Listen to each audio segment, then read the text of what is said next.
श्रोता प्रेमियों, मैं राम सागर शास्त्री आप लोगों के समक्ष रखने जा रहा हूं शुक्र संबंधी विचार। देखिए, ज्योतिष शास्त्र में शुक्र वृष और तुला राशि के स्वामी हैं, दक्षिण और पूर्व दिशा के स्वामी हैं, पत्नी, सुख, मान, विद्या, काव्य, वाहन आदि के कारक हैं। इनका पंचभूत जल है। ये सप्तम भाव के कारक माने जाते हैं। इन्हें कृष्णा और गोमती नदियों के बीच का स्वामी माना जाता है। इनकी उच्च राशि मीन और नीच राशि कन्या मानी जाती है। इनका रंग सफेद है तथा बृहस्पति देव, पुत्र, धन, विद्या और धर्म के कारक माने जाते हैं। इनका रंग पीला है। इन्हें धन और मीन राशि का स्वामी माना जाता है। इनकी उच्च राशि कर्क और नीच राशि मकर मानी जाती है। इन्हें पूर्वोत्तर दिशा का स्वामी माना जाता है। इनका पंचभूत आकाश है। इन्हें पंचम भाव का कारक माना गया है। पुरुष ग्रह तथा गौतम नदी से बिंद पर्यंत देशों का स्वामी माना जाता है। बृहस्पति देवताओं के गुरु हैं और शुक्र राक्षसों के गुरु हैं। जब वामन भगवान ने शुक्राचार्य की बाईं आंख फोड़ दी तो उन्होंने इन्हें वरदान दे दिया कि काने व्यक्ति को देखकर अपशकुन माना जाता है, परंतु तुम्हारे बगैर कोई शुभ कार्य नहीं किया जाएगा। इसलिए कुआं, तालाब, जनेऊ, यज्ञ, मुंडन, देव प्रतिष्ठा, विद्यारंभ, गृह प्रवेश, तीर्थ स्नान, विवाह, नया व्रत, मंदिर मकान बनवाना, महादान, हवन आदि कार्य शुक्र की अनुपस्थिति में नहीं किए जाते हैं। नवीन वधू का प्रवेश तथा नवीन वधू के लिए प्रथम व्रत रहना भी वर्जित माना जाता है। यदि दुरागमन यानी गौने में ससुराल की प्रथम यात्रा हो और शुक्र सामने पड़े तो नेत्र पीड़ा, दाहिने पड़े तो दुखदायक, यदि बाएं और पीछे पड़े तो शुभ माना गया है। यदि शुक्र पश्चिम में अस्त हो तो पूर्व की यात्रा शुभ, पूर्व में अस्त हो तो पश्चिम की यात्रा शुभ है। रेवती, अश्विनी, कृतिका के प्रथम चरण में शुक्र अंधे माने जाते हैं। इनमें सन्मुख गमन का दोष नहीं होता है। गौने के लिए माघ, अगहन, वैशाख, फागुन तथा शुक्ल पक्ष श्रेष्ठ माने गए हैं। वधू का प्रवेश सम दिनों में होना चाहिए। मंगल, शनिवार को गौना अशुभ माना जाता है।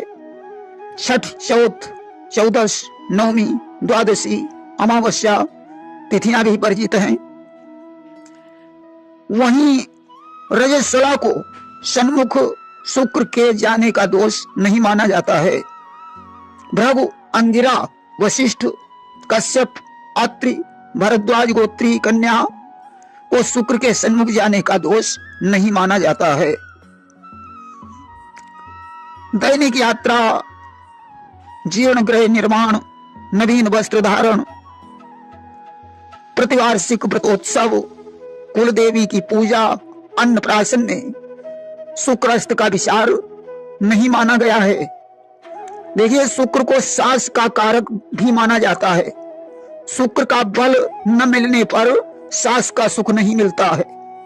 सूर्य का बल गिरने से ससुर का सुख नहीं मिलता। दुर्भिक्ष, देश उपद्रव, संकट और यात्रा में शुक्र का विचार नहीं होता है। देखिए, उदय के 252 दिन के बाद जब शुक्र पूर्व में अस्त होते हैं तो 72वें दिन पर पश्चिम में उदय होते हैं और 250 दिन के बाद फिर पश्चिम में अस्त होकर 59वें दिन पर पूर्व में उदय होते हैं, अर्थात पूर्व में 72 दिन के लिए और पश्चिम में 59 दिन के लिए अस्त होते हैं।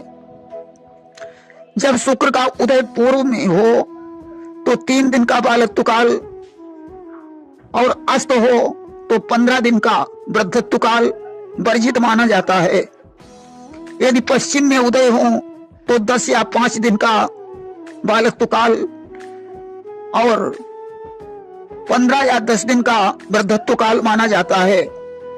वहीं इनके वृद्धत्व और बालत्व के 5-7 दिन स्वीकार कर लिए गए हैं, अर्थात 5 या 3 दिन का बालत्व वृद्धत्व जरूर मानना चाहिए। रेवती से मृगशिरा तक शुक्र को अंधा माना गया है। इसमें सन्मुख और दाहिने का दोष नहीं माना जाता है।